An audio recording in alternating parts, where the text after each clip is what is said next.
Anda sholat subuh berapa rakaat? Bisa menjamin nggak dalam 2 rakaat ini Anda bisa khusyuk? Lalu pertanyaannya adalah, ketika Anda yang 2 rakaat saja belum tentu khusyuk, pertanyaannya bagaimana cara menutupnya? Baik, saya tanya pada antum, kalau sapi nggak ada ekornya, masih bisa hidup nggak? Masih. Masih disebut sapi nggak? Enak mana? Lihat sapi pakai ekor dengan lihat sapi tanpa ekor? Lihat sapi dengan ekornya.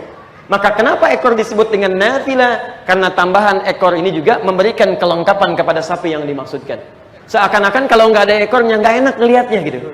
Jelas ya? Ada yang kurang rasanya. Sekalipun nggak pakai ekor pun nggak ada masalah sebetulnya. Jelas sampai sini? Baik. Ini disebut dengan nafilah. Maka penamaan ini yang ingin saya terangkan. Seakan-akan memberikan kesan kepada kita, ada jenis sholat yang bukan sholat fardu, nilainya tambahan, Anda nggak kerjakan pun cukup dengan sholat fardu. Tapi kalau tertinggal dengan yang ini atau Anda tidak kerjakan, kayaknya ada yang kurang gitu. Paham ya? Ini menunjukkan, fokus, kalau ada kalimat dalam syariat, istilahnya menggunakan bentuk seperti ini, maka dalam ibadah yang dimaksudkan ada sesuatu yang penting. Yang seakan-akan kalau bisa kerjakan gitu. Kalau bisa kerjakan. Makanya dalam istilah akhlak disebutkan, dikerjakan mendapat pahala, kalau tertinggalkan bahkan sengaja ditinggalkan, Anda rugi. Dosa sih enggak, cuman rugi karena ada sesuatu yang penting di sini yang seharusnya bisa kita raih. Jelas di sini? Fokus. Sekarang jangan berhenti sampai sini. Kalau Anda hanya berhenti sampai sini, Anda tidak akan temukan esensinya. Lalu kita tanyakan, turunkan dulu. Ini satu udah kita ambil, kita turunkan ini sedikit. Lalu apa sebetulnya yang penting di sholat nafilah ini? Saya ulang, apa sebetulnya yang penting di sholat nafilah ini sehingga diistilahkan dengan nama nafilah? Ada sesuatu yang melengkapi sholat fardu yang sedapat mungkin jangan ditinggalkan. Rahasianya bisa Anda temukan di hadis riwayat Abu Daud nomor hadis 864 dan di Ibnu Majah nomor hadis 1426. Dua-duanya memiliki substansi dan redaksi yang sama. Inna awwala ma yuhasabun nasu bihi yaumal qiyamati as-shalah. Sungguh kata Nabi, amal pertama manusia yang akan dihisab di hari kiamat nanti adalah salatnya. Tolong hati-hati betul dengan kalimat ini. Jadi yang dihisab pertama kali bukan puasanya, bukan hajinya, bukan umrahnya. Anda berkali-kali umrah dalam sebulan sekian kali, setahun sekian kali, tapi gagal menunaikan sholat dengan baik, maka Anda tetap bermasalah.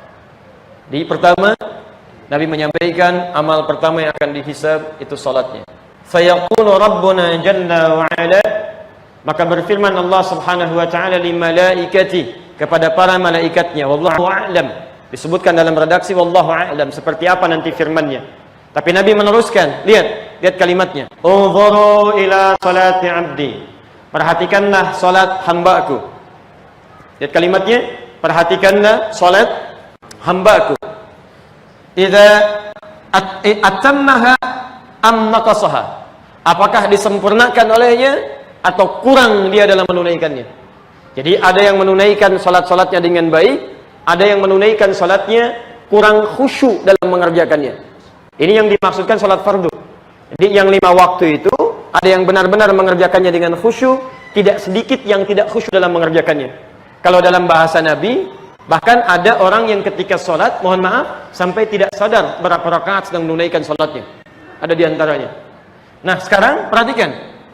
Fa'in atammaha, ini hadis qudsi, maka jika dia sholatnya ditunaikan dengan sempurna, kutibat lahu tammah, maka pahalanya akan diberikan sempurna. Masya Allah. Wa in intaqasa minha syai'a.